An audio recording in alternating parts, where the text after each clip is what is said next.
Hello everyone and welcome to this week's video tutorial. This will be the second board dealing with the with Black's Horse Gambit to trap Chariot Variation of the Screen Horse Defense. Please do go through the previous video if you have not. This will be a continuation of that video, and again, as usual, I would like to express my gratitude and thanks to Master Wenqing and Grandmaster Zhang for allowing me to use their work in this video. So without further ado, let us begin. Central cannon, Screen Horse Defense, and red chooses the P7+1 variation. Black does likewise. Pawn rank Chariot, and as mentioned earlier, Black goes for A4+5 to beef up his central file. This will be indicative of the Horse Gambit to trap Chariot Variation. Red is not in a hurry to play R2 equals to 3, but instead he chooses to develop his left flank. E3+5, and this would be the position. This would be the difference from the previous board, whereby red will play R2 equals to 3. With C8 equals to 9, red opts for a more balanced development of the material of his pieces, and he will slow the pace a little bit and to try to have more control over the situation. Another viable option would be to play H7+6, so that Black would counter with R2+3. Now if R1+4, this is not a good idea, because red would now be able to build a fortress on the riverbank, and he would have the initiative. So R2+3, although this will appear to Black will lose a move in tempo, but the positioning of the horse is poor, and there's always C2 equals to 7. P5+1, red tries to attack, and Black would immediately mobilize his chariot as a kingside chariot to attack, and both colors would fight for the initiative. So this is another possible line which is also quite often seen. But let us go back to today's topic. C8 equals to 9, whereby red chooses to develop his left flank. And this would be the position of discussion for this board. Black counters with C2+4. Many uses for this move. Black could play C2 equals to 3 to inhibit the development of the left red horse. He could also play C2 equals to 7, which is ever present, and thus protect his horse, etc. And faced with this move, there are two main variations. The first of which would be P5+1, and the second will be R9 equals to 8. So let us go to variation A, whereby again, to prevent C2 equals 7 from happening, red charges the central pawn forward. He will also choose to develop his horses from the central file and double down his attack on the central file, attacking Black. And at this point in time, Black will play C8 equals to 9 as he tries to buffer red's attack, because one of the key pieces in red's attack from the center would be this chariot. So Black would try to trade away the chariots, slow the pace a little bit, so that he could start to mount his counter attack. Now if Black chose to move R1 equals to 4, thinking that he could play R4+6, what would happen? Black would play R9 equals to 8. Black protects and tries to seal off the pawn rank, and red will now play H7+8 to the riverbank. Now the prophylactic move to prevent P7+1, because the horse would then be attacking the chariot. Red immediately goes for an attack on this empty flank by offering a trade-off horses. Black does not want, and if he traded horses, the cannon will be protecting the horse, so red will usually refuse. P3+1, and after trading, Black would now protect his horse, but red would choose to deliver a check first, another check, before moving his chariot to safety. Red has a powerful attack. There's always the threat of a iron ball checkmate. So as can be seen, just within a few moves, red would have maneuvered his his chariots to very nice positions.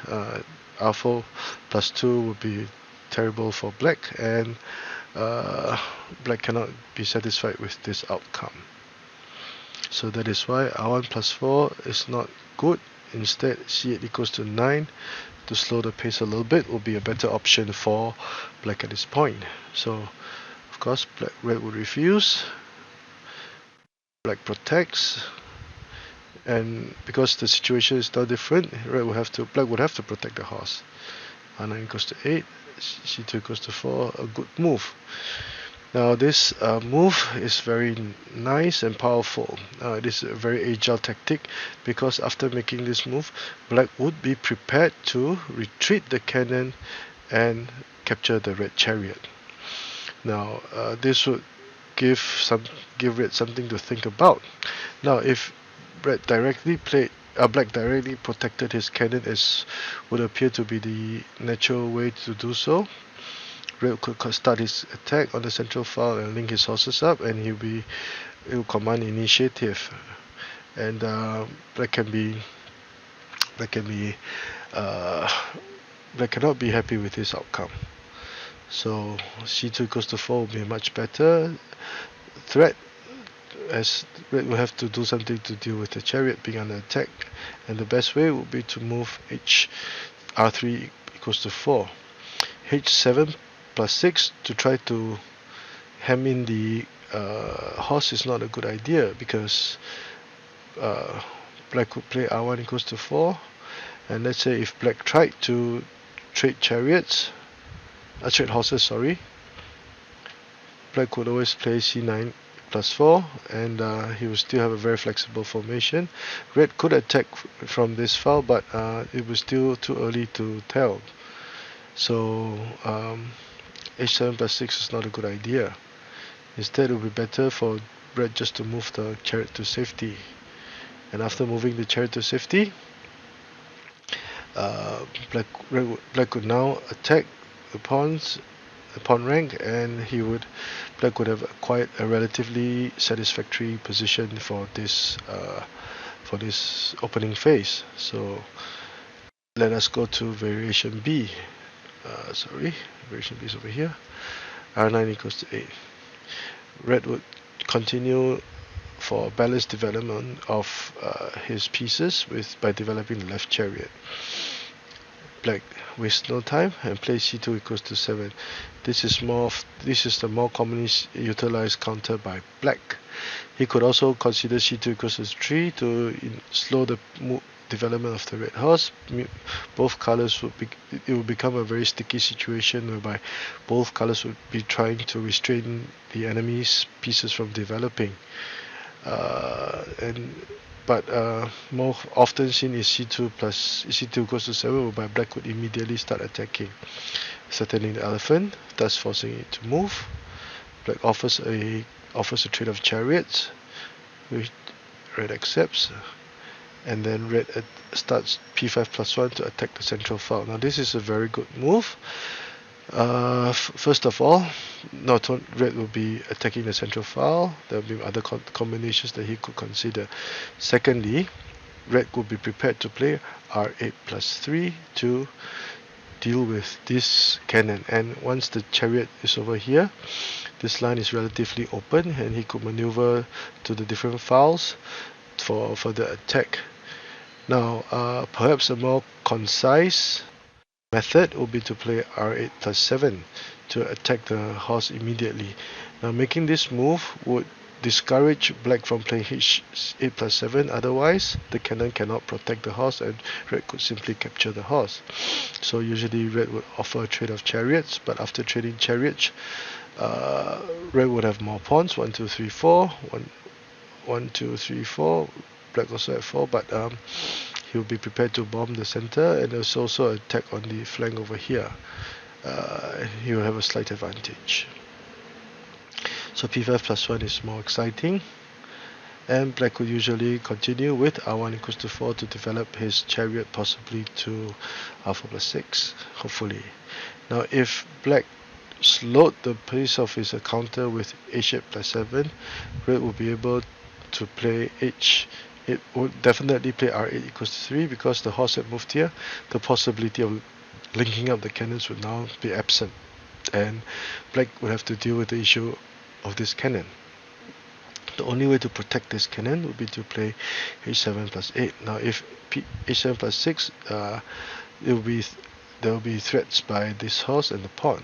So h7 plus 8, p5 plus 1, and black would double down his attack on the central file, and black pieces would be very limited in effectiveness. There cannot be much that can be done with these 3 pieces. The chariot had not moved out, and again black cannot, if black pushed the pawn, the cannons over here, black would not dare to move the pawn either. So red would have a powerful attack on the central file going on at this point, and that is why h8 plus 7 is not a good idea. Instead, r1 equals to 4 must be played.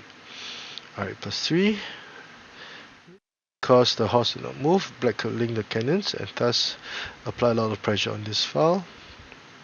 a4 plus 5, and both colors would slow the pace of the game by choosing to defend. At this point in time, it will be a standoff for both colors.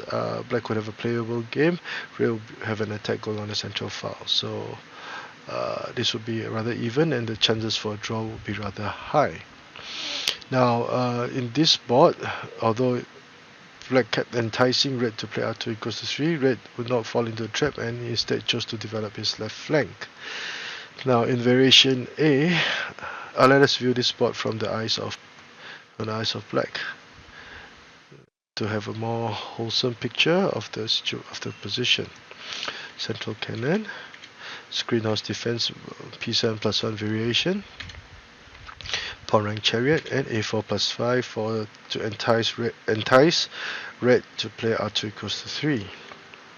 c plus 4, c8 equals to 9, and this will be the position of discussion. Red chooses to develop his left flank, and black counters aggressively by pushing the cannon across the river. So variation A, p5 plus 1, refusing black the chance or opportunity to play c2 equals to 7. If r9 equals to 8, it will be variation B. Now variation A, c8 equals 9, black offers a trade of material, which obviously black would not want. Now if he played r1 equals to 4, red will be able to mount an attack by bombarding the central file, and the positioning of the chariots are excellent. Black will be in all sorts of trouble. c8 equals to 9. Black refuses to trade material, but in doing so we can see that this chariot is now hemmed in. The only safe intersection will be over here. If it captured the pawn, red could move the chariot for a discovered attack. So r9 equals to 8. A very good move. c2 equals to 4. Threatening to retreat the cannon to capture the chariot. This is a very agile deployment of the pieces. Now if r1 equals to 2 were played, red will attack the central file. He could start his attack offensive from the center. This chariot would now have a clear access to black's pawn rank, and black would be in all sorts of trouble. r3 equals to 4 to prevent capture. If h7 plus 6, the situation would be very complicated, but black would have a very flexible formation capable of much mischief. r9 plus 3 is an ever-present threat. 8 plus 4. So at this point in time, black had acquired a relatively satisfactory position going to the mid game. So this would be variation A. Variation B, r9 equals to 8, c2 equals 7, attacking the elephant.